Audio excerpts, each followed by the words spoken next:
Come to the second slide. इसमें कौन सी बुराई है अगर मैं उसकी एक फ़ोटो मांग लूँ। So I wrote the request and at last came, ये टू रिप्लाई नहीं होना चाहिए, came the reply.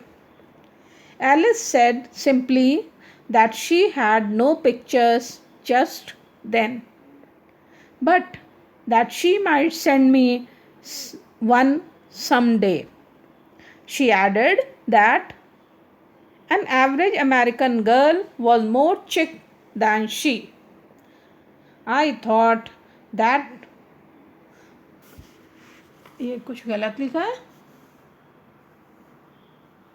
more chic than she। अब यहाँ पे होना चाहिए था was this, that नहीं होना चाहिए। I thought यहाँ नहीं होना चाहिए, I thought that।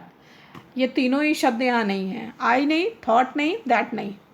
Was this a game of hide and seek? Oh, these feminine wiles।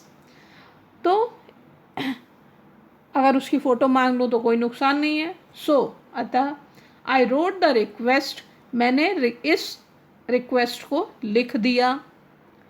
Request मतलब ये आग्रह, तो ये मैंने लिख दिया। अब लेटर में लिख दिया कि मुझे अपनी एक फ़ोटो भेज दो।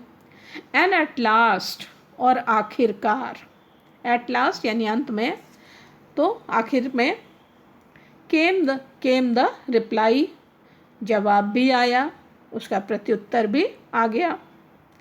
एलिस सेड, एलिस ने सिंपली, साधारण रूप से कहा था, दैट कि शी हैड नो पिक्चर्स, कि उसके पास, हैड मतलब हैड, हैज़, ये अपने पास होने से मतलब होता है, तो उसके पास पिक्चर्स नहीं हैं जस्ट देन, उस समय। But that she might send मी, लेकिन शी माइट फ्यूचर में कभी, वह सेंड मी मुझे भेज सकती है, वन एक, सम डे किसी दिन। वन क्या, एक पिक्चर है ना, वन के साथ लिखा नहीं है, लेकिन ये लिखने का तरीका होता है क्योंकि हम इसका पहले ही रेफरेंस दे चुके ऊपर कि पिक्चर की बात हो रही है, इसलिए। तो एलिस ने सिंपली कहा, तो मैंने एक दिन आग्रह लिख दिया एक बार चिट्ठी में, और उसके बाद एलिस का रिप्लाई भी आ गया। शी आंसर्ड मी, क्या आंसर दिया? एलिस ने सिंपली कहा that she had no pictures, कि उसके पास कोई इस समय कोई फ़ोटो नहीं है, उस समय, just then. But that she might send me one some day, लेकिन वो भेज सकती है एक पिक्चर किसी दिन, किसी दिन यानी जब होगा। तो ये वो समय है जब लोग फ़ोटो खिंचवाने जाया करते थे। ये पुरानी कहानी है, ये आज की तरह नहीं है कि मोबाइल से आपने तुरंत खींचा और दे दिया, या थोड़ा और पहले का समय कि हाँ घर में भी कैमरा है और खींच रहे हैं फिर उसको दे देंगे, ये भी नहीं है। ये वो उस समय की कहानी है जिस समय लोग स्टूडियो में जाएंगे, फ़ोटो खिंचवाएंगे, तब उसको एक दिन लेने के लिए जाएंगे 10 दिन बाद, और फिर वो हमारे पास आएगी, है ना।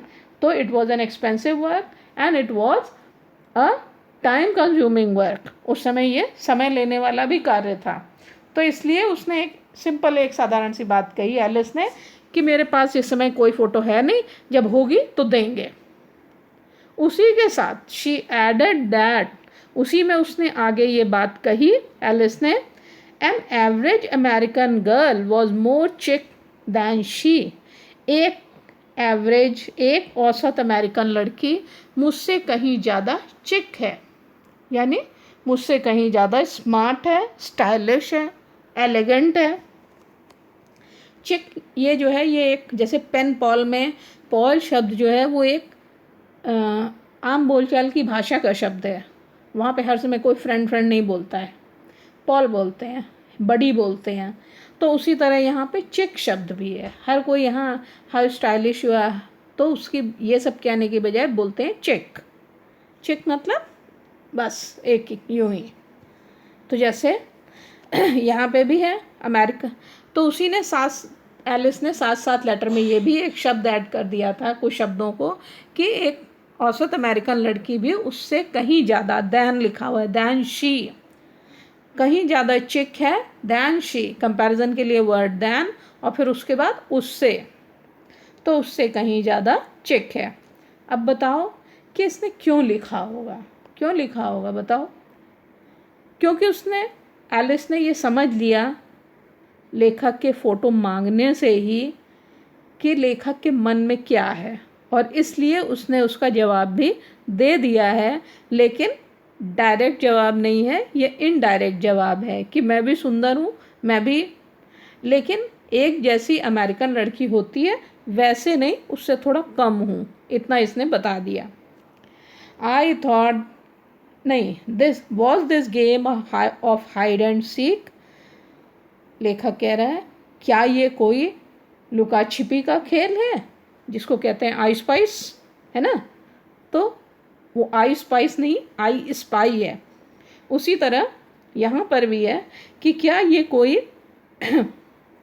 लुका छिपी का गेम है? ओ दिस फेमिनिन वाइल्स, हे भगवान, ये स्त्रियों के वाइल्स, वाइल्स मतलब होती है दुष्ट, तो यहाँ दुष्टता, हे भगवान ये औरतों की दुष्टता। ये कौन कह रहा है? लेखक। लेखक क्यों कह रहा है?